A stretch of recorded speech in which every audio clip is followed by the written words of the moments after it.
La muerte de Victoriano Hurtado. Terror en primero G. En 1833 nació en Guadalajara Victoriana Hurtado, hija única de un matrimonio rico. Para preservar la buena alcurnia de la familia, sus padres decidieron casarla con un aparente burgués 23 años mayor que ella. Victoriana tenía tan solo 12 años de edad cuando contrajo nupcias. Ese supuesto hombre millonario solo esperó a que los padres de Victoriana murieran para que ella heredara y así él pudiera darse la gran vida. Cuando su mujer recibió la fortuna que le fue entregada, él dejó de trabajar y comenzó a maltratarla verbal y físicamente. Para fortuna de Victoriana, esto no duró mucho tiempo, tan solo 2 años, pues su marido murió por excesos con el consumo de alcohol. Fueron muchos los que ella vivió feliz con sus 3 hijos que tuvo con ese hombre. Por desgracia, y sin que nadie lo supiera, ni ella misma, Victoriana padecía de catalepsia, la extraña enfermedad que provoca que una persona parezca que está muerta, pero en realidad solo se encuentra profundamente dormida. Cuando Victoriana tuvo una primera crisis de catalepsia, sus hijos creyeron que había muerto y le lloraron, pero esa tristeza se esfumó rápidamente al darse cuenta que habían heredado una gran fortuna. En el momento en que los 3 hijos estaban haciendo planes con el dinero que iban a recibir, Victoriana despertó. Los hijos se molestaron, pues sus planes que tenían se postergaron. Pasó tiempo y Victoriana nuevamente sufrió una crisis de este trastorno neurológico. En esa ocasión, sus hijos ya no sintieron tristeza, todo lo contrario, pues ahora sí podrían recibir mucho dinero. Uno de los hermanos fue con un sastre y le pidió que le hiciera un traje con la mejor tela que tuviera.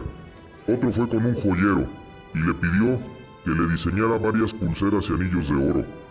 Y el tercer hermano visitó a un hombre para que le vendiera varios terrenos para fincar casas.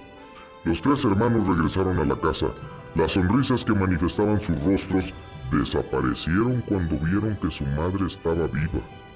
Ellos, sin dirigirle la palabra, se retiraron a una habitación y comenzaron a idear un plan para asesinarla. Como los 3 hermanos estaban muy concentrados en esto, no se dieron cuenta que su madre estaba atrás de ellos escuchándolo todo. La señora, profundamente triste, regresó a su habitación y se encomendó a Dios. Escribió su testamento que guardó entre sus ropas, tal vez por la pena que le embargaba. Volvió a caer en estado de catalepsia. Sus hijos no perdieron el tiempo y, sin que se le velara, la envolvieron en una sábana y la metieron en su ataúd para llevarla a enterrar al Panteón de Belén. Esto ocurrió el 25 de agosto de 1894. Cuando volvió en sí de este terrible trance, se dio cuenta que la habían sepultado y comenzó a gritar pidiendo ayuda. El velador del cementerio escuchó los gritos y pensó que era un fantasma, pero venciendo el miedo se dirigió hacia el lugar donde se escuchaban los lamentos. Cuando llegó al sitio, iluminándose con una lámpara de petróleo, se dio cuenta que era la tumba de Victoriana Hurtado, la mujer que habían enterrado por la mañana. Él vio una mano ensangrentada por la desesperación de romper el ataúd y excavar, que salía de la tierra sosteniendo un pergamino. En ese documento Victoriana anunciaba que sus hijos la habían enterrado viva con tal de heredar sus bienes, pero que estos no serían para ellos, sino que por voluntad propia se destinarían para la caridad. Los 3 hijos fueron encarcelados de inmediato, pagando así su terrible crimen. Por eso, la tumba de Victoriana Hurtado tiene la figura de una mano sobresaliendo por la lápida, que está representando el momento en que ella intentó escapar de la muerte. El Catrín Nocturno. Terror en primero G. Se dice que en los años 40 ocurrieron estos hechos. La leyenda se conoce gracias al último velador del Panteón de Belén de Guadalajara, el señor Gabriel.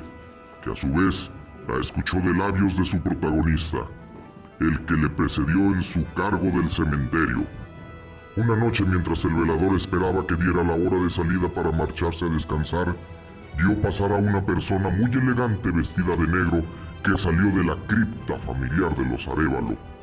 El vigilante se levantó de inmediato de su lugar y fue tras esa persona para pedirle que se retirara, pues ya no eran horas de estar en el cementerio. Sorpresivamente, no lo encontró por ninguna parte. Días después, ese hombre volvió a aparecer en el mismo sitio. El encargado de cuidar el cementerio tenía dudas de quién podía tratarse, si de un fantasma o bien de algún familiar de los Arévalo, que tenían fama de ser agresivos y peligrosos. Así que prefirió mantenerse a distancia. Esto se repitió en varias ocasiones hasta que el velador no resistió más y se atrevió a retarlo. Lo vio caminar hacia la cripta de los Arévalo y se dio cuenta que se detenía en la entrada, pero dándole la espalda. El velador llegó y le preguntó sobre su identidad. En ese momento, el Catrín se volteó y no le respondió nada, solo le sonrió. El hombre al verlo quedó aterrado, pues asegura que vio al diablo y salió corriendo. De la impresión tan fuerte que recibió, murió a los pocos días. Se dice que ese Catrín no era en realidad el diablo, sino un miembro de la familia Arévalo. En vida fue un jugador empedernido de las cartas en las cantinas de mala muerte.